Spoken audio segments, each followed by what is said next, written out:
반갑습니다. 15일 수요일 새벽입니다. 새벽을 하나님께 올려드립니다. 함께 내 갈급함 찬양 부르십니다.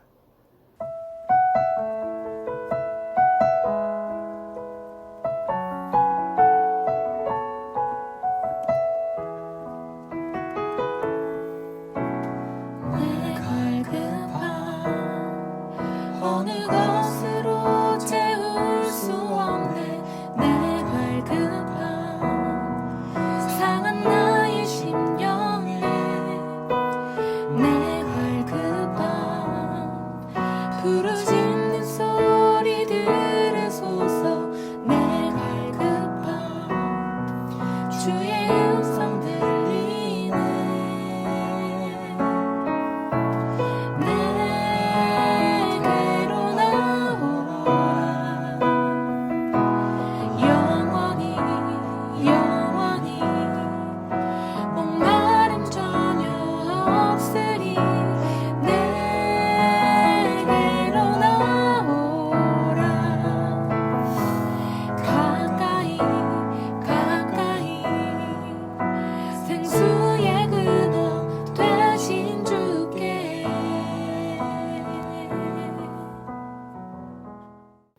오늘 말씀은 창세기 31장 4절부터 9절까지입니다. 함께 읽겠습니다. 야곱이 사람을 보내어 라헬과 레아를 자기 양떼가 있는 들로 불러다가 그들에게 이르되 내가 그대들의 아버지 안색을 본즉 내게 대하여 전과 같지 아니하도다. 그러할지라도 내 아버지 하나님은 나와 함께 계셨느니라.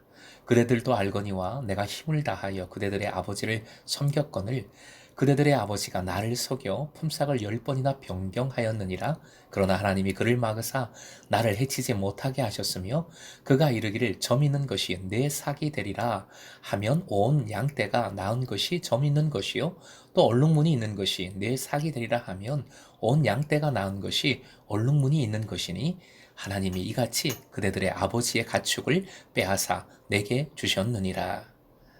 오늘의 기도 제목, 어떤 상황에도 주님의 함께 하심과 구원하심을 붙들게 하소서. 어떤 상황에도 주님의 함께 하심과 구원하심을 붙들게 하소서. 복귀의 신호탄임을 야곱은 믿음으로 보고 들었습니다. 그리고 복귀의 첫 번째 절차가 본문의 내용입니다. 즉 가나안 복귀의 수순을 밟는 야곱을 만나게 됩니다. 야곱은 먼저 아내들에게 상의와 허락을 구합니다. 이것이 하란에서 야곱이 믿음으로 결단한 최초의 일이 됩니다. 야곱의 신분은 법적으로 애매했습니다. 만약 아내들이 동의하지 않으면 가나안 복귀를 포기하거나 혼자 떠나야 합니다. 법적인 문제를 떠나서 야곱이 아내들과 먼저 상의한 것은 참 좋은 모습, 지혜로운 모습입니다. 들에 따로 불러다가 이야기를 하고 이야기의 내용을 보더라도 야곱이 아주 철저하게 임하고 있는 모습을 볼 수 있습니다. 가정을 책임지고 있는 사람들이 신앙적인 결단을 내릴 때, 어떤 중요한 판단을 내릴 때 오늘 본문이 좋은 본이 됩니다. 목회자들도 주님의 뜻이라며 아내와 상의를 잘 하지 않습니다. 저도 전과자입니다. 제가 아는 어떤 집사님은 사업이 망했어요. 거의 1년을 수입이 없이 지내셨습니다. 그런데 그 1년을 아내에게 꼬박꼬박 월급을 갖다 주었습니다. 전부 빌려서 갖다 준 거죠. 나중에 더 어려움을 겪었습니다. 결국 회복되었지만요. 서로 이야기해야 합니다. 솔직하게 말하고 상의해야 하는 것이죠. 그게 부부지요. 야곱이 말하는 내용이 사실은 오늘 본문의 초점입니다. 5절 화면 보시고 함께 읽겠습니다. 그대들의 아버지, 내 아버지의 하나님. 아내들의 아버지와 자신의 아버지의 하나님을 대비시키고 있습니다. 한마디로 이는 하나님께 대하여 설명을 하고 있는 겁니다. 일종의 전도와도 같습니다. 믿음의 증거와도 같습니다. 화면 보시고 함께요. 하나님이 어떤 분이신가? 변함없이 함께 하시며 도우시는 하나님이시다. 이렇게 아내들에게 설명을 한 겁니다. 7절부터 8절, 야곱이 흥분해서 좀 세게 말하고 있는 듯한데 라반과 하나님과의 대조를 위해 자세히 구체적으로 설명하고 있습니다. 핵심이 되는 표현을 살펴봅니다. 7절, 화면 보시고 함께 그대들의 아버지가 나를 속여. 여기서 속이다의 원어 하탈은 매우 드문 용어인데 이 말은 어떤 사람을 속여서 결과적으로 공개적인 명성이 손상을 입게 된다는 의미입니다. 야곱에게 약속한 것들을 배반하는 라반의 습관적인 행태를 나타내고 있습니다. 이에 반해서 9절 화면 보시고 함께요. 하나님이 빼앗아. 9절은 빼앗다라는 동사로 시작을 하고 있습니다. 빼앗다 동사의 원어 라짤은 구원하다의 의미입니다. 창세기에서 죽음의 위험에서 어떤 사람을 구한다는 의미로 3번 사용이 되었습니다. 출애굽기에서는 노예 상태에서의 해방, 구원의 주심을 나타내고 있습니다. 몇 군데 나오는데 출애굽기 6장 6절 말씀 한 예로 화면 보시고 함께 읽어보겠습니다.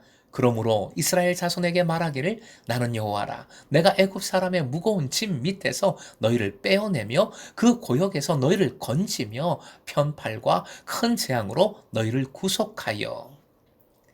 이 말씀에 구원을 의미하는 단어가 여러 가지 다양하게 사용이 되고 있는데 그 중에 하나가 나짤, 건지며 구원해 주셨다는 의미인 것이지요. 야곱은 지금 성장하고 있습니다. 주님의 신호를 깨닫고 그 신호를 붙들어서 가나안 복귀를 준비하고 서두르고 있습니다. 그러면서 제일 먼저 아내들에게 허락을 구합니다. 물론 인간이니까 흥분도 하고 센 말도 나가고 좀 과장된 면도 있겠지만 야곱이 한 말의 가장 핵심은 하나님의 함께하심과 구원하심입니다. 화면 보시고 함께요. 하나님의 함께하심과 구원하심. 라반이 아무리 힘이 세고 약속을 깨뜨리고 속여도 소용이 없습니다. 하나님이 함께하시고 구원해 주시니까요. 라반의 아들들이 말했지요. 야곱이 빼앗았다고. 아니요. 사실은 라반이 속여서 빼앗은 것이고 그것을 하나님께서 막아주시고 다시 빼앗아 주신 겁니다. 그것이 바로 낯살 구원해 주심입니다. 함께 하심입니다. 사랑하는 금성의 제자 여러분, 라반 같은 그런 대상이 여러분의 삶에 있습니까? 속이고 변경됨이 여러분을 힘들게 합니까?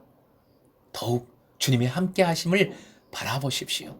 주님은 여러분과 함께 하십니다.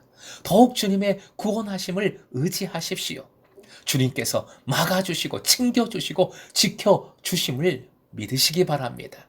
오늘도 주님의 구원하심, 함께하심, 이 은혜를 풍성히 누리는 하루가 되시길 주님의 이름으로 축원드립니다.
주